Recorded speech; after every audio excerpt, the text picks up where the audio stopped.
I had dedicated 20 years of my life to this company. From the very first day, I poured everything I had into my work late nights. Missed weekends, endless coffee-fueled hours in front of my computer screen. Every project, every deadline, every decision, I was there. It wasn't just a job to me. It was my passion, my purpose. I watched the company grow from a small team to a powerhouse, and I grew alongside it, learning, adapting, excelling. I believed my loyalty was unmatched, my contributions invaluable. I had the scars to prove it: long hours in the office, sacrifices at home, pushing through every challenge thrown my way. And all the while, I was confident that the company valued me just as much as I valued it. Or at least that's what I thought. But then, everything changed. One day, without warning, the VP made a decision that shattered everything I had worked for. Without even the courtesy of a conversation, he replaced me with someone who had no qualifications, no experience, just a friend he had known for years. A person who didn't even come close to understanding the complexities of my role. His unqualified friend was now sitting at the desk I had built, making decisions that would affect the future of the company I helped create. I couldn't believe it. I had given my all for 2 decades, only to be tossed aside like I meant nothing. At first, I thought I was imagining it. The subtle shifts, the small but telling changes in the office dynamics. The extra meetings behind closed doors with no real explanation, the way the VP started avoiding eye contact, almost as if he were intentionally pulling away. It didn't add up. I was still in the same position, still handling the same projects, still leading the team, but something was undeniably different. It wasn't just the feeling of being excluded from conversations once had access to. It was something deeper, something in the air that didn't feel right. I caught a glimpse of it one afternoon when I was going over a new project plan. The VP walked into my office and dropped a set of new instructions onto my desk. They were marked urgent, but that wasn't the odd part. The odd part was the way he handed them to me without his usual energy, his typical enthusiasm. He was cold, distant. He barely met my eyes as he spoke. "It's for the better," he said, his voice devoid of emotion, like he was reading from a script. I wanted to believe him. I wanted to think he was just busy or preoccupied with something else. But the weight of his words didn't sit right with me. They felt too rehearsed, too forced. I looked down at the instructions, but my mind couldn't focus on them. Instead, I kept thinking back to the way he had acted the past few days, the way he'd pull back every time I tried to engage him. The way the air between us felt heavier with every passing moment. It wasn't like him. Not at all. That's when I knew something was wrong. The moment the news hit me, I couldn't believe it. I stood there in disbelief, my mind struggling to process the words that had just been spoken. The VP, the man I had supported, the one I had trusted without question for 20 years, had replaced me. Replaced me with someone who didn't even know the basics of the job. His old college buddy, a man who had 0 qualifications and no real experience. I felt like the floor had been pulled out from under me. I had spent 2 decades giving my all to this company. Late nights, weekends, missed family events, all for the success of the company we built together. And now, I was being cast aside like I had never mattered. My first reaction was disbelief. I kept telling myself it couldn't be true, that there had to be some mistake. I needed to know. He didn't even flinch. No apology, no acknowledgement of my years of service, no gratitude for the loyalty I had given him and the company. Just a calm, calculated decision to get rid of me. I wanted to scream, wanted to confront him right then and there, demand an explanation. But the words wouldn't come. All I could do was stare at him, my hands shaking, my heart pounding in my chest. The worst part wasn't the betrayal itself. No, it was the way he did it. With such coldness, such detachment, like I was just another cog in the machine, easily replaceable. After all I had done, after everything I had given, this was the thanks I got. I had given 2 decades of my life, and in return, I was discarded. Without a second thought, walking into that office for the last time, I felt like a stranger in my own life. The walls that once felt like home now seemed cold, unfamiliar. I had spent countless hours here sweating over deadlines, making sacrifices, building something I thought was important. All those years of hard work, late nights, and personal sacrifices, what had it all been for? To be tossed aside like I never mattered? I stood at the doorway for a moment, frozen. The desk that had once been my sanctuary, where I'd poured my heart into every project, now looked so empty, so barren. The photos of my family, the stacks of papers neatly organized, the pens and notepads that had been my constant companions, all of it, felt so insignificant now. I felt my chest tighten, and for a moment, I thought I might collapse right there in the doorway, sitting in the chair that had once been mine. I stared at the desk, my mind racing. How did it all come to this? Years of loyalty, of giving everything I had, and for what? To be discarded in an instant? The reality of it hit me harder than I expected. My career, my reputation, my future, all of it had been ripped away with one cold decision. The room felt suffocating. The silence around me was deafening, as if even the walls were mourning the loss. I closed my eyes for a moment, trying to hold back the flood of emotions that threatened to consume me. But it was no use. The heartbreak was too much. I had given so much. And now it was all gone. Just like that, I couldn't just let this slide. It wasn't just about my job anymore. It was about principle, about showing him that replacing me wasn't going to go unpunished, that he couldn't just wipe away 20 years of my life, my hard work, without facing consequences. Just a personal loss. It was an attack on everything I had built, everything I had sacrificed. I wasn't going to sit back and let him get away with it. I had to make him understand the weight of his actions. The more I thought about it, the more I realized what had to be done. I wasn't going to storm in with anger or start making noise in the company. No, this was going to be a strategic move, the kind of move that would make him regret his decision the moment the inspectors walked through the door. I started gathering information. At first, it was small things, discrepancies in the financials, irregularities in reports I knew. The new guy couldn't have possibly understood. Then I dug deeper. I knew this company like the back of my hand, the flow of operations, the weak spots, the unspoken truths hidden beneath the surface.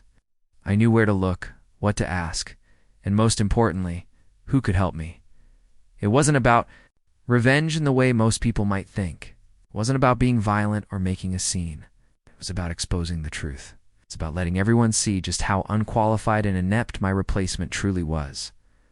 I made sure to keep everything quiet, biding my time. Every document I uncovered, every mistake I found, I stored away. I wasn't just building a case against him. I was building a case against everything he represented. The moment the inspectors arrived, I would make sure they saw exactly who was running this company. And when they did, they'd know exactly who had been the backbone of it all. I spent weeks preparing, each day blending seamlessly into the next as I quietly moved pieces into place. I wasn't going to make a scene. That wasn't the way I was going to do this. I wasn't going to storm into the office and shout my anger at the world. No, I had learned over the years that the quietest, most effective way to get what you want is to let the facts speak for themselves. The inspectors were coming soon. I knew that, and I knew exactly how to present the evidence I had meticulously gathered over the past few weeks. Every document I had uncovered, every small mistake that slipped past my replacement's inexperienced chief was a small bomb waiting to explode. But I wasn't going to rush it. I wasn't going to let my emotions dictate my actions. This was a patient game. I had to wait for the right moment to strike. Inspections would be the perfect opportunity to make everything clear, not just to the inspectors, but to everyone. I spent my nights organizing files, cross-referencing reports, and drafting out the perfect timeline. It was a quiet, methodical process, like a chess game. The goal wasn't just to get back at him. It was to expose him for what he truly was, someone who didn't belong in that position. It wasn't just protecting my career anymore. I was protecting the integrity of the company I helped build, and I wouldn't let someone like him take that from me. The calmness of it, all the silence in my actions, was what made it all the more powerful. I was in control. I was waiting for the right moment. And when it came, I would make sure the storm would hit him like a tidal wave. The day the inspectors arrived, I walked into that building with the calmest smile I could muster. On the outside, I was composed, almost serene. But inside, every muscle in my body was alert, every nerve firing with anticipation. I knew something he didn't. I held the cards now as the inspectors began their questions. The tension in the room grew thick, but I remained still, observing. I had carefully set the stage. Everything was in place. The documents I had prepared, the facts I had uncovered, now they were all out in the open, ready to expose the cracks in the company's management. And the first one to fall was my unqualified replacement. The moment the inspectors began questioning him, the cracks began to show. He stuttered over every question, fumbled through every report. It was clear he didn't understand half of what was being asked. He couldn't answer a single question without hesitation, and each time he failed. I could see the VP growing more and more uncomfortable. I watched him closely, his face growing pale, his hands shaking just slightly as he tried to regain some semblance of control. He had been confident before, dismissive of the idea that anything could go wrong. But now, with the spotlight on him, I could see the sweat forming on his brow, the nervous twitch of his eye. He knew what was coming. I had him now. I didn't need to say a word. The inspectors could see the truth. They could see the incompetence that my replacement embodied, and they could see the desperation in the VP's face as he realized everything was slipping through his fingers. It wasn't just about exposing his friend. It was about exposing the man who had replaced me, the man who had thought he could toss me aside without a second thought. This was the moment. The moment I had been waiting for. It didn't take long for the inspectors to catch on to the discrepancies. The first few questions were casual, almost innocent, but I could see the gears turning in their minds as they probed deeper. It wasn't long before the entire team realized what had been happening behind closed doors. The cracks in the system, the mismanagement, the incompetence, it all started to fall apart.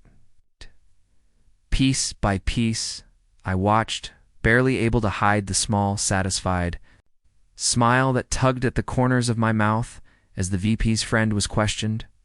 His nervous stammering, his inability to answer even the simplest inquiries, it was all so obvious. His incompetence was laid bare for everyone to see.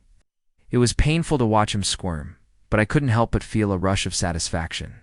This was what I had worked for. This was the moment where the truth would finally come to light. As for the VP, his earlier confidence had disappeared. I watched as his face turned pale, the color draining from his cheeks. The casual arrogance he'd once carried so proudly was now replaced with fear of the consequences that were coming. His earlier dismissive attitude had evaporated, replaced with nervous glances and frantic attempts to steer the conversation away from the glaring errors. But it was too late. There was no escaping the facts now. The inspectors had seen everything they needed to see. It wasn't going to be swept under the rug, no matter how hard the VP tried to bury the truth. In that moment, I knew I had one. The truth had finally been revealed, and it was as clear as day to everyone in the room. The inspectors left, their job done, but the damage had already been done. The atmosphere in the office was thick with tension, the air heavy with the weight of what had just transpired. The company was reeling from the investigation. Employees whispered in corners, managers exchanged worried glances, and there was a palpable shift in the way things worked. The VP's position was hanging by a thread. I could feel it, even without hearing the official news. The way people looked at him had changed. His power, his influence, it was crumbling. And his friend, the one who had been so eager to take my place, his position was equally jeopardized.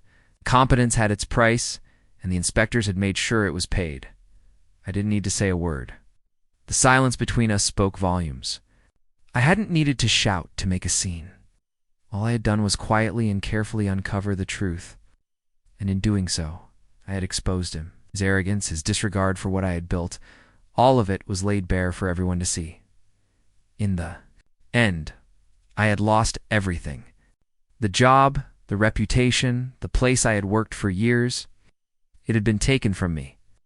But in that moment, sitting in the quiet aftermath, I felt a strange sense of peace, because I had regained control. Had taken back the power that was so easily stripped from me. I hadn't just gotten back at him. I had exposed his weakness, his mistake. And that was the most satisfying revenge of all. In the end, the VP was fired and his friend was sent packing. I remember the day the news broke. There was no fanfare, no celebration. It's just a quiet shift in power. The company was left reeling from the fallout of the investigation, but the damage was done. The VP, once untouchable, was out. His friend, the unqualified replacement, was gone as well. They had paid the price for their actions. I was offered a chance to return to the company, but by then, I knew I didn't need it. At first, the idea of going back seemed tempting.